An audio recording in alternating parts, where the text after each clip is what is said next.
The NAP tells us that theft, assault, rape and murder are wrong. Fine. But it doesn't tell us if it's okay to take drugs or to be drunk or to watch pornography or to engage with prostitutes. None of these things breach the NAP. Or to spend our money for our own pleasure alone, or to spend our days playing World of Warcraft in our mother's basement until we're 40 years old and wondering why we don't get a look into the sexual market. It tells us how we ought to treat each other, but it doesn't tell us how we ought to live. As such, with no guide for life, libertarianism can very easily mutate into libertinism. And this is the one area in which libertarianism is insufficient as the basis of a stable, sustainable, peaceful and prosperous society. Christianity, however, addresses all of the missing components of libertarianism without any conflict with the NAP. I hope that my colleagues today will address some of the ideas around that and exactly why in greater detail, but in my personal study of the New Testament and my developing practice as a Christian, I find that it certainly has plugged that exact hole in my life. My moral compass is now steady, and while I give full credit to Jesus for the foundation of libertarianism as well, I was a libertarian before I was a Christian. Embracing these two movements together has changed my life. And I see it changing the lives of other people here, people who I have come to call my brothers and sisters in Christ. The positive influence of Christianity in the world and its unmatched efficacy in empowering and freeing the individual and breaking down systems of tyranny the world over are undeniable. Yes, the church has had its dark chapters, and many individuals within Christendom are hypocritical and evil in their actions. But we cannot judge Christianity by its flawed adherents any more than we can say that Ayn Rand was wrong about the economics and immorality of welfare because she took government medical benefits in her later years. Ideas are ideas and must be judged on their own internal consistency and their own merit. But why has the church had such dark chapters and been such a force for evil at times? The short answer is this. The church, I believe, particularly the Roman Catholic Church, has failed to adhere to the tenets of its founding document. It has gone against its own principles. Tradition and self-importance have overshadowed the red letters of the gospel, the words of Jesus, and the result of this today across the whole of Christendom, is that many self-identified Christians don't know what Jesus said. They don't read the Bible. They've never given much thought to what Jesus is asking us to do.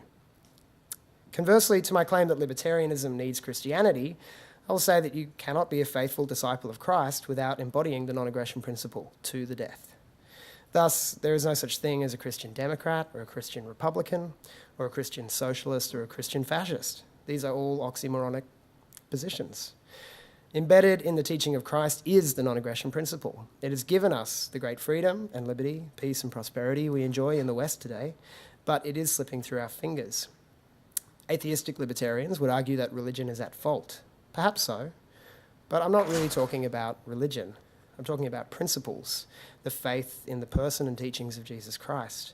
If we live as he taught us, we must be libertarians. If we value our libertarian movement and want it to last, I believe we have to have faith in the person and teachings of Jesus Christ. Many can't make the metaphysical leap. Maybe that doesn't matter so much, at least for the cause of liberty. Today, there is a growing movement of people, largely inspired by the brilliant biblical exegesis of one Jordan B. Peterson, whose miniature avatar was going to be my guest today. Did he make it, Renee? Kermit's been stolen. All right, Kermit the Frog is at large in the building. If anyone finds him, please return him to Renee Gorman. He is a precious item. But these followers of Jordan Peterson, many of them are now identifying as secular Christians. They don't believe in a literal God. They don't necessarily believe in the literal resurrection of Christ, but they recognize that without the moral framework and transcendent truth claims made by the texts of Christianity, freedom of speech, freedom of association, freedom from tyranny, property rights, the sanctity of the individual, all of these marvelous things are doomed. But I am optimistic. Christ has moved powerfully in my life and transformed it, and I believe he can do the same for us all in some manner or other. Let libertarians and Christians unite, and where possible, become one and the same. We are allies in peace and liberty, and I strongly believe that the future of Christianity is libertarian, just as the future of liberty is Christian. Thank you.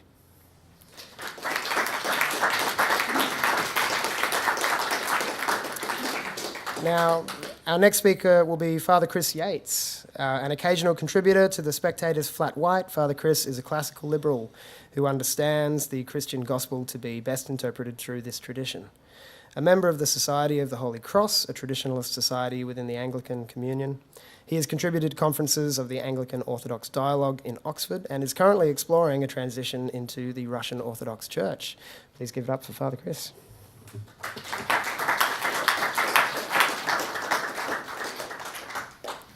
James, it's always wonderful to hear the zeal of a convert.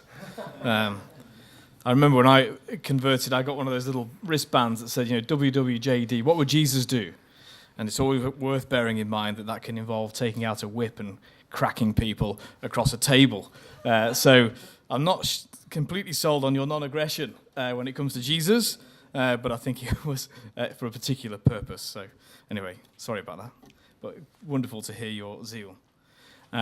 I'm actually not used to reading scripts. I don't preach with notes normally, but I'm not preaching today. I'm talking about a particular topic, and I thought, I need to be careful. I'm talking to libertarians here. And so I'm going to read, if you don't mind. It may seem strange to you that a traditionalist priest of the church would have something to contribute to a conference supporting libertarian principles. I mean, isn't the church a bottomless pit of didactic, moralizing rules? Doesn't the church seek to infiltrate every part of your life, from your bedroom to your investment portfolio? Well, it's true that the church claims to be the vault of divine revelation, of God's supreme plan for all humanity and for you as individuals. It's true that the church has been both good and awful at promoting these values. And it's true that the church seeks to gather all people to an understanding of the deposit of faith handed down from the apostles, those first followers of Christ. Yes, the church can be presented as the ultimate nanny. And over the last few centuries, since the Reformations of the 16th century, there has been much dissent, discussion, and disregarding of what the church is and what she has to offer. At its best, the church, in seeking to preserve the faith handed down from the saints, has engaged some of the greatest minds in history. Intellectual giants such as St. Augustine of Hippo, who gave us his famous tome, The City of God, as well as his Confessions, and St. Thomas Aquinas with his Summa Theologica. They advanced human thought significantly. And though it's hard for people like me to imagine that there's anything beyond the world of theology and philosophy, the church has even produced significant academics in the realm of the natural sciences. For example, Augustinian friar Gregor Mendel, who is credited as the founder of the modern science of genetics. The church and academia have gone hand in hand from the beginning. Despite famous errors, or perhaps because of them, such as the persecution of Galileo, the church throughout her history has had a commitment to academic rigor. Indeed, the first universities were established by the church. I've been a beneficiary of the monastics who established a university in the obscure marshy land of Oxford. And it was naughty monks who abandoned this fine institution to establish some god-awful place near Peterborough, the C word I never say. The church established hospitals to care for the sick, schools to teach children to read and write, contributed to the Westminster system of parliamentary democracy, and all without the help of a taxpayer-funded government. But something sinister has happened. Indeed, for a priest like me, the word demonic might even be appropriate. You see, like the rest of Western culture, the church is suffering from a virus, a very nasty and pernicious one, namely the disease that is social justice. A cursory glance through the mission statements of various Christian denominations in Australia will tell you, often with shameless virtue signalling thrown in for free, that social justice is at the center of what they do. In fact, it seems to be a greater priority for them than the gospel of Jesus Christ. And what's wrong with that? Why is social justice a bad goal? And why do I claim that it's a greater threat to the church than any number of YouTube atheists? Well, social justice is predicated on a flawed philosophical principle that's fundamentally anti-theist. The Oxford Dictionary defines social justice like this. There are other dictionaries, apparently. The objective of creating a fair and equal society in which each individual matters, their rights are recognized and protected, and decisions are made in ways that are fair and honest. Now, I'll admit that on first reading, there's much to be celebrated in the stated aims of social justice. Libertarians rightly agree that individual rights over their property and freedom to make our own decisions are an inherently good thing. But the idea that society should strive to be equal is an affront to basic science and logic. In fact, we celebrate the inequality of life every time we watch the Olympics. Well, Mrs. Thatcher, or as I like to call her, Our Lady of Grantham, and perhaps there my thinly veiled Tory nature is revealed, famously concluded that there was no such thing as society. She continued, there are individual men and women, and there are families, and no government can do anything except through people, and people must look after themselves first. It is our duty to look after ourselves, and then to look after our neighbours. And the authors of the US Constitution shared this philosophy. It's like Our Lady of Grantham was channeled through those great founding fathers, perhaps. And this great declaration includes a reference to equality. But this is not the equality of the social justice warrior collectivists. No, this was and remains an acknowledgement of equality before God. This equality has nothing to do with access to resources or politically correct anti-language focused on persona validation. It's the equality of being equally loved and accepted by God, the sovereign power from whom all truth and gifts find their source, not to mention our inalienable rights to life, liberty, and the pursuit of happiness. Just as governments are vulnerable to the prevailing attitude that someone should do something about this, usually at taxpayers' expense, so too the church can be a victim of the same demand from her more wobbly adherents. Worst of all is when church leaders call on governments to do something, often claiming grants funded by taxpayers, and surely this is the worst of both worlds.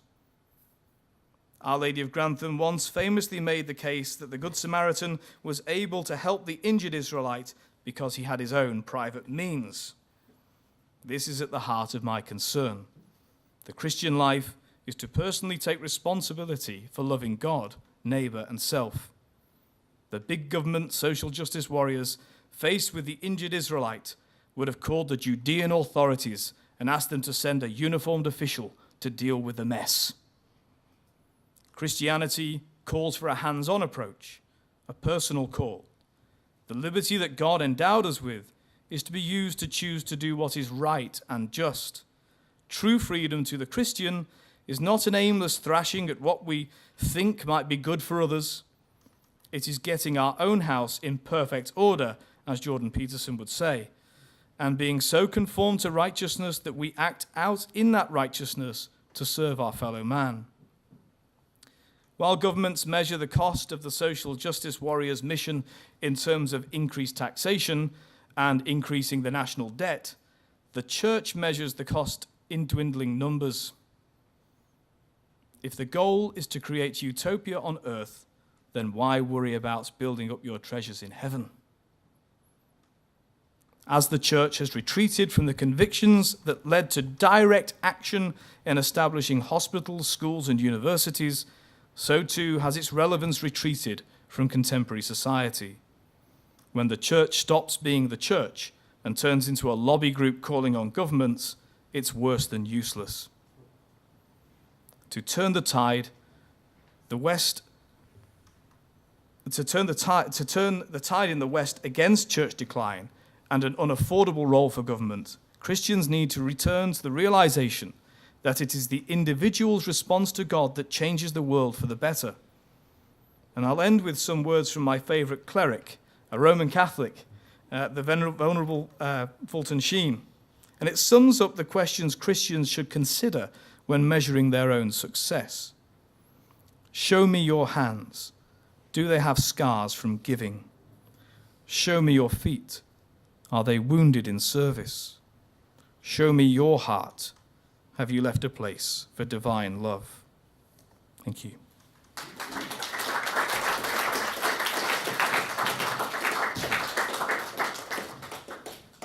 Thank you, Father Chris. Next, we're going to hear from James Dolezal. James is Dean of Education at Morling Theological College and is a professor at the University of Divinity. James's interests including educational technology, learning design, Christian education, and moral values in education. Please welcome James.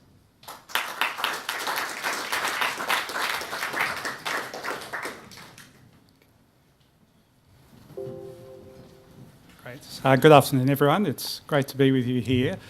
I want to take a slightly smaller chunk of the big question to look at today, and to take this issue of how do you love your neighbour, and I'm going to think here particularly your political neighbour, and by neighbour I don't mean someone whose views are very close to yours. I mean they could be a very long way from yours.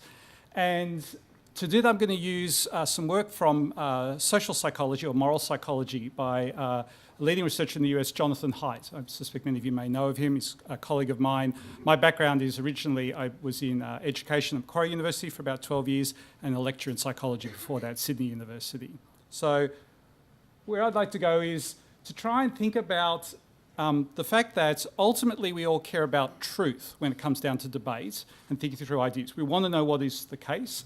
In some cases it's very complicated to know the truth, or the truth is very difficult to understand or is mixed with many different pieces. I would acknowledge all of those things. Nonetheless, we want to do our best to move towards understanding truth. But when we are debating with people, be it colleagues or those who think very differently to ourselves, to try and get to the truth, I would argue requires both humility and empathy. We don't know all things. We are flawed in our human nature and we easily mistake things. We are prone to things like motivated reasoning, picking off the ideas that suit our argument, ignoring those that don't. And also to try and understand our opponent or our colleagues' ideas for why they matter to them, why they're important to them, and why indeed might they have truths in them that I don't understand. And I think one of the greatest exponents of doing this in the last 100 years or so was G.K. Chesterton. If you know, Chesterton was an extraordinary defender of many unpopular ideas in his time, but almost all of his opponents really liked him individually because he would listen very closely to what they had to say and try and get to the very heart of their ideas. And only then would he then try and work out what it was he had to say to respond to them. So while he had some extraordinary, very significant debates intellectually with people, he was often much loved by his opponents. And so I think that, for me, is an image of something that we could aspire to. And to do this, I've found Jonathan Haidt's moral foundations theory to be extremely useful. It's given me new ways of understanding people who disagree with me and more empathy and more humility. And so I want to offer it to you today as an example of how to love your intellectual or your political neighbour in a way that's sort of different. Now, for those of you who have not come across Jonathan Haidt's work, he poses that pretty much most, if not almost all of the debates we have in society, particularly political debates, moral debates, have underneath them 6 moral foundations. And each foundation is a kind of spectrum from one end to another, and these are the 6. Care, this is, love your neighbour, care for others, don't allow others to be harmed, and harm that people get hurt. So that one's almost universal. Everyone would accept that as a moral foundation. The second one is liberty and its opposite, oppression, that people should be free to live the way they want to make their own choices, to not be oppressed by government or others. Obviously one of great importance at this conference. The third one is fairness and its opposite, cheating. And so people should be able to experience fairness before the law in a range of contexts. People should not cheat one another. Now, it's interesting because in my view, fairness is the most important word of Australian political debate, because it means 2 different things. For people on the conservative, libertarian, it tends to mean something like meritocracy. If you work hard, you should get your, just rewards for your work. And if you, don't work hard, then you shouldn't get anything. That's the fairness of the conservative side. On the progressive side, fairness tends to mean those who have suffered and experienced bad things in life should be raised up. That's what fairness is, to raise up those who have suffered and had bad experiences. Another way of putting that is that conservatives believe in equality of opportunity, whereas progressives believe in equality of outcome. So I suspect they'll be very familiar to many of you, but I think that whenever you have a debate in Australia on the political issue, very often hidden underneath it is a debate about two definitions of fairness. So it's worth saying that in Jonathan Haidt's scheme, fairness is predominantly the meritocratic type of fairness, and its opposite is cheating, because that's, would make sense. The fourth one is loyalty, and its opposite, betrayal. This could be loyalty to your family, to your religious group, to your ethnic group, to your country. All these kinds of loyalties to groups. Authority, and its opposite, subversion. This is your willingness to accept rightly constituted authority. So a proper government or other agents of government, that is a moral value to respect that. To subvert that would be its opposite. And finally, and interesting for a person who admits that he has no religious beliefs, he's an atheist, he doesn't believe in a God. Haidt has identified that sanctity and its opposite, degradation, is also a moral value. A kind of a way of thinking about one's life in a pure way, that he says this phrase, the body is a temple, is not just a religious belief. It turns up in all sorts of contexts. And it is also, and its opposite, possible to do things which are degrading to oneself or to another. So if you haven't come across it before, that's Haidt's basic framework. He argues for it from an evolutionary perspective. I'm happy to argue from it for just a social learning kind of perspective. There are different ways you could come at it. But the reason I show this to you is I want to show the data that Haidt has been collecting about how people of different political persuasions think about this. Oh, and sorry, I do want to just, given the talk of this, there's quite a bit of biblical basis for those 6 foundations. I'm not going to talk to that one today. I just want to kind of flag that that's there. By all means, ask me about that later. What I'm going to show you is this. This is the attempt to sort of give a general diagram of the kind of results that Haidt has seen. And if you haven't seen this before, I want you to imagine these 6 areas and a questionnaire where you're given a range of questions that you could answer along these lines. So it would indicate how strongly you feel about each one of these ideas. How strongly do you feel that care is really important? How strongly do you feel that liberty is really important? So what I then ask you is, imagine that if Haidt had collected data in the order of hundreds of thousands of people from across the world, what kind of pattern would you expect to see for progressive voters? People who identify as progressives, particularly strongly progressive, how would they look on that diagram? How much would they give to care? How much would they give to liberty? By the way, they can give 10 out of 10 to all of them in theory. It's just what is typical. So if you've got some at least guess on it, let me show you roughly what Haidt's proposal looks like. Very strong on care, quite strong on liberty, but particularly on the raising up of oppression version of liberty. Moderately on fairness, but low or almost non-existent on loyalty, authority, and sanctity. Now, what do you think a typical conservative, and here I'll think of a traditional conservative, not a libertarian, I'll show you that one in a moment. What might a typical conservative look like on the same kind of scale? How would they rate it across here? I'll just show it. Okay, so you get a chance if you haven't thought this before? Okay, this is what Haidt's data looks like basically. Conservatives give roughly equal, on average, weight to all 6 of those foundations. Now, what that might tell you is that when you imagine debates between traditional conservatives and progressives, you're going to see progressives focusing mainly up the first 3 categories, and potentially you're not going to even understand why the other 3 categories might be moral issues for people, from the other side in this. Now, the fact that they're straight lines, that's just illustrative. They're never exactly the same, but they are certainly, the point is the broad sweep. Now, let me show you what libertarians look like compared to conservatives. You can probably guess at this, but liberty, obviously, very high. Fairness, high in terms of rule of law and so on. Care, it's certainly important, but not at the same levels of others. And typically, although not for all, low interest in loyalty, subversion, and sanctity. So I give you to that as just a very short overview framework of Haidt's ideas. What I want to show you is what I've been doing with this in recent times to help me think about debates with other people. If you create a grid, a 6x6 grid out of using these aspects, and you imagine, let's say that across the top we're going to have people on the right or conservatives, and down the side we've got people on the left. And then we take an issue and work out where is the point of disagreement or where is the point of conflict. So let me give you an easy one. If we were in the US and we were looking at, say, oh, and by the way, right and left, yes, it's simplistic. I totally agree. But it's broad enough that it still gives us something useful here. So let's say if we take gun control in the US, what do you think the right primary moral foundation would be? Liberty?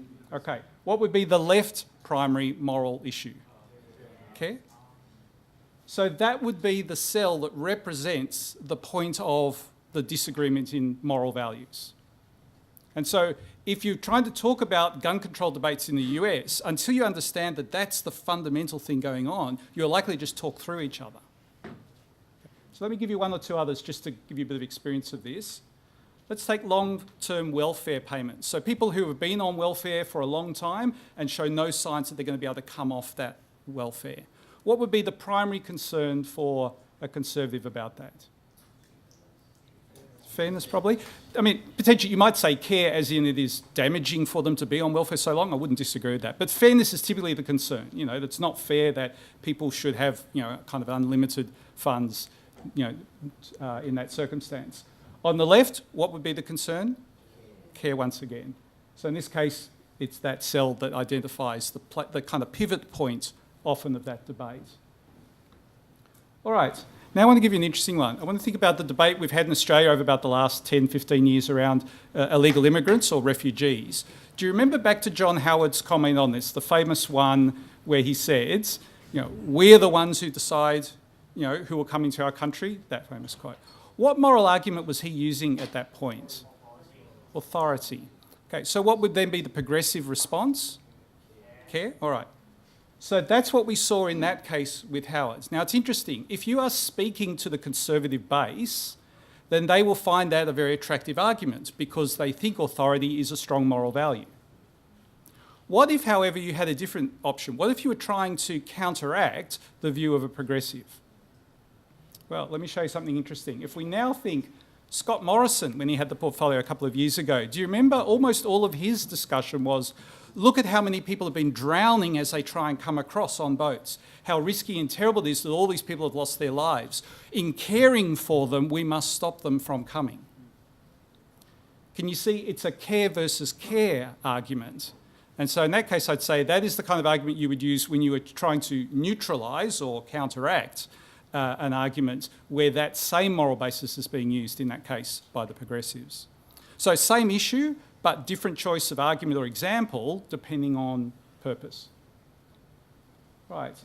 And so in the case of just briefly, I've changed the graph here from conservative and I've put libertarian down the side. And I think this one's pretty easy. But when you think about bike helmets, drugs, vaping, any number of them, the conservative concern on these will be care. And the libertarian concern will be?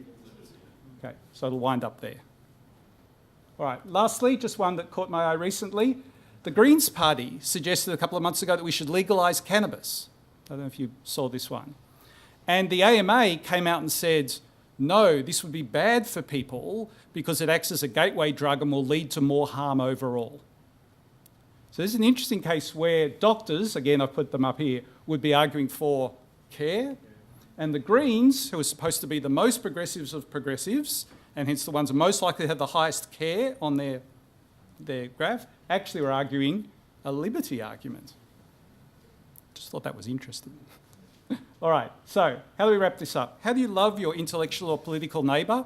I think one of the things we can do is use this kind of grid to help us understand the moral priorities of other people and sometimes our own as a way to better unpack what's going on underneath. So that would be, a proposal that I would bring. And the other thing I'd say is, in some cases, if you're debating with someone where they have a very compelling position and yet you think it is not the right position or it's not true, how can you provide an alternative argument? Well, for one of the ways to do it is to think about what moral foundation is essential to their argument, and do I have any counter-arguments or examples that I can present from that basis? There's no point arguing from your own moral foundations if your opponents don't even think they're moral ideas.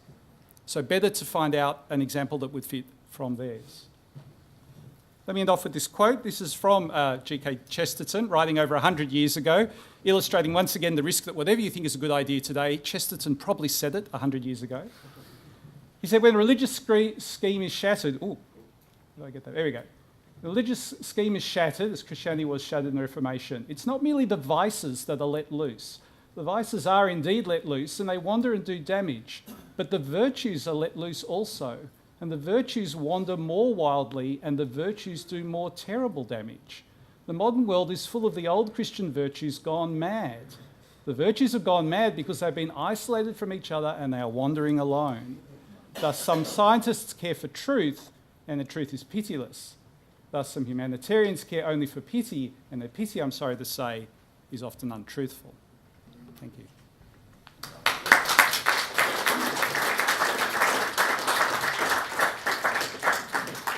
All right, well, we'll have our last speaker in a moment, but please, if you have any questions for our Q&A section at the end of this, please make sure you jump on the Hoover app now and put your question on, and we'll go through as many of them as we can.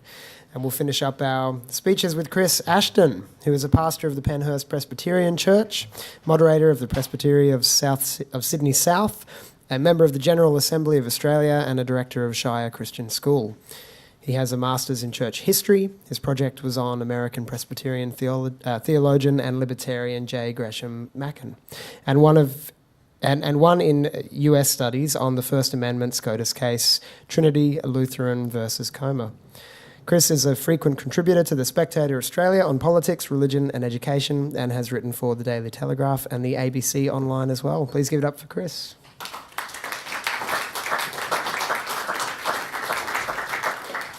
Well, thanks for that. I don't know how I can really follow such an excellent presentation. I was hoping it would go for another 20 minutes. And of course, I didn't bring my cassock, so I can't compete with that either. All of us have a political worldview. Some here will identify as libertarians. Many will identify as libertarians. Others perhaps as conservatives, and perhaps others as progressives or something else.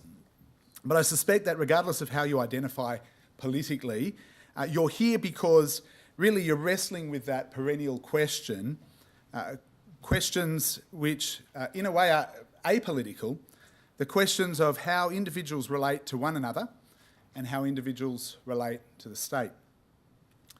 You may have particular interests or hobby horses, as we all do, drug legalisation, public broadcasting, euthanasia, economics. I heard a couple of enthusiastic libertarians at drinks on Friday night getting very heated about central banks and the manifest evils of fiat currency. But the bigger questions, certainly the questions that we grow out of once we hit 21, the bigger questions are those of those relationships I mentioned. Individuals relating to other individuals and individuals relating to the state. I believe that libertarian principles actually do better at answering these questions than any other worldview or ideology. And I believe they do so in a manner that is consistent with the Christian faith and is in fact the most consistent with the biblical view of the world and of the teachings of the founder of Christianity, Jesus Christ, whom Christians believe, of course, is the divine Son of God and author and perfecter of our faith. But not just for Christians is liberty best.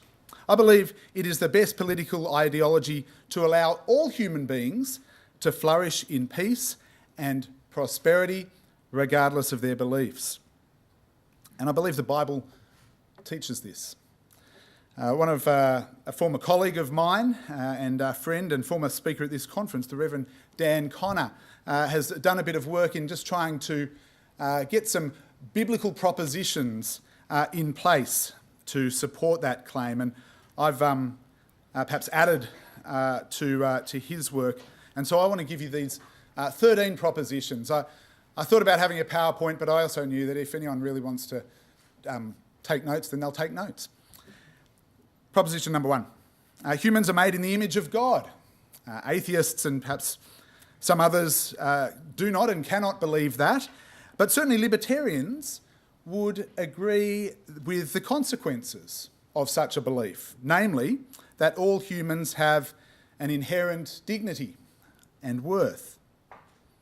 Number 2, God created humans to be free to make morally responsible choices for themselves, their families and communities. I'm a Presbyterian, which means that I'm a Calvinist, which means that I believe in predestination and in God's sovereignty in salvation and providence. And I say this not to engage in sectarianism, but rather to preempt anyone who's going to ask and message you on your app, oh, but what about free will? Do you really believe in free will? What about predestination?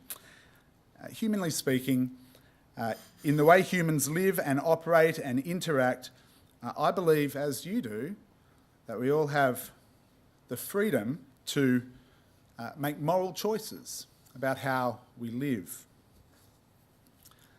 Sadly, number 3, humanity has become corrupted by rejecting God's good purpose. Evil intent now it coexists with good intent in everyone's hearts and minds. Now, perhaps you have a semantic objection to the notions of good and evil. Perhaps you believe all sorts of things, but I don't think it's too controversial to suggest that in all people there is both evil intent and good intent. And it's because of this evil intent, number 4, that if left unchecked, the nation state always sets itself up in opposition to the purposes of God. Psalm 2 puts it like this: "Why do the nations rage and the peoples plot in vain? The kings of the earth set themselves and the rulers take counsel together against the Lord and against his anointed, saying, let us burst their bonds apart and cast away their cords from us." Number 5, God always sides with those being oppressed, never with the oppressive state. Number 6, commandments such as you shall not murder, you shall not covet, you shall not steal, indicate to us that God wants to protect life and private property. They are important and they are intrinsic rights, and they are necessary to human flourishing. Number 7, God is concerned for a just and simple economic system, one without manipulation, one without false units of trade. Now, before my gold standard friends from Friday night drinks get too excited, I don't think the Levitical code has fiat currency in mind. In fact, Jesus himself legitimises the use of government-minted coins. But economic dishonesty is forbidden in the Pentateuch, and it's repeatedly denounced by the prophets Amos, Hosea and Micah. And I think the biblical laws which applied to weights and measures apply today to unnecessarily complicated tax and superannuation and budgetary legislation. Number 8, when God's ancient people Israel begged God to give them a king like the nations around them, God warns them. He says, this king will tax you, draft your sons into the army, make the people serve his needs, take their property, declare war on neighbouring countries. And looking to the New Testament, number 9, the temptations of Jesus at the start of his public earthly ministry suggest to us that the kingdoms of the world are under the authority and the influence of the enemy of God's people, Satan himself. Perhaps Perhaps when we see an unjust government or just a government headed by a maniacal leader, it's a government of Satan. Satan's in control of this. The kingdoms of the world. I think the Bible teaches that the kingdoms of the world are indeed under the authority and influence of Satan. Notwithstanding, God ordains the civil authorities, what the Reformers referred to as the civil magistrate. The Apostle Paul makes it clear that there is, in fact, no authority on earth over which God is not ultimately king. And he says that even the ungodly and the unjust rulers unwittingly do his bidding. In fact, he calls them his servants and his ministers. Number 11, Jesus preaches a theology of separation of church and state. Coming back to that famous incident with the coin and the Lord Jesus, as his enemies try and trap him, Jesus says, "Give to Caesar what is Caesar's and give to God what is God's," which is to say that the state is legitimate, but its scope should be limited. There are some things, I think Jesus would say, where the state has no business being involved. Number 12, Jesus teaches an ethic of non-aggressive persuasion.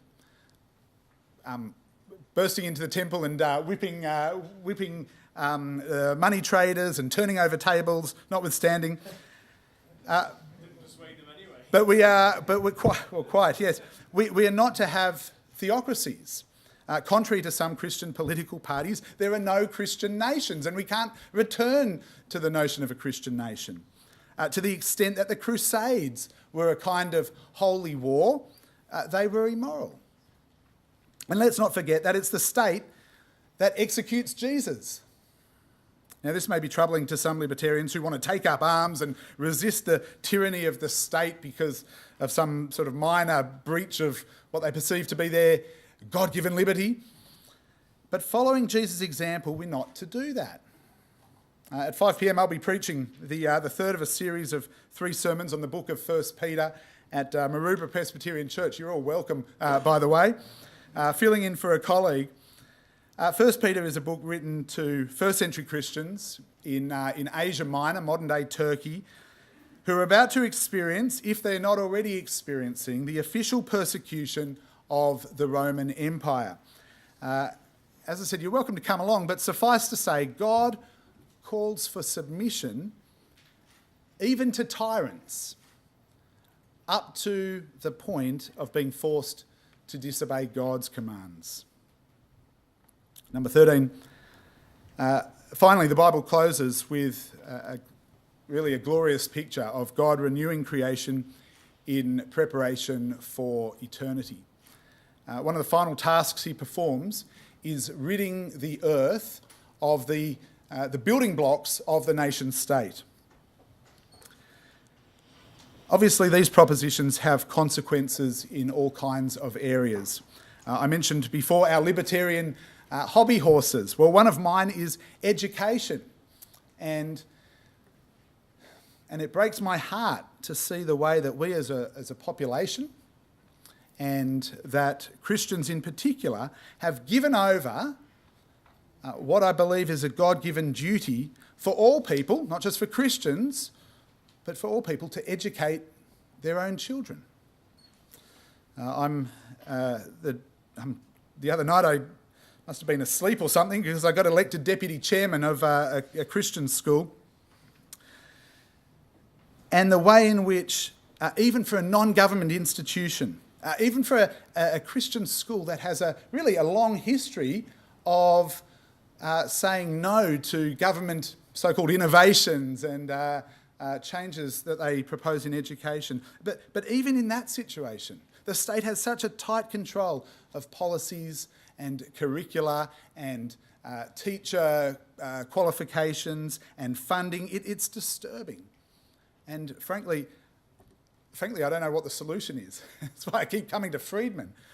Still don't know, though.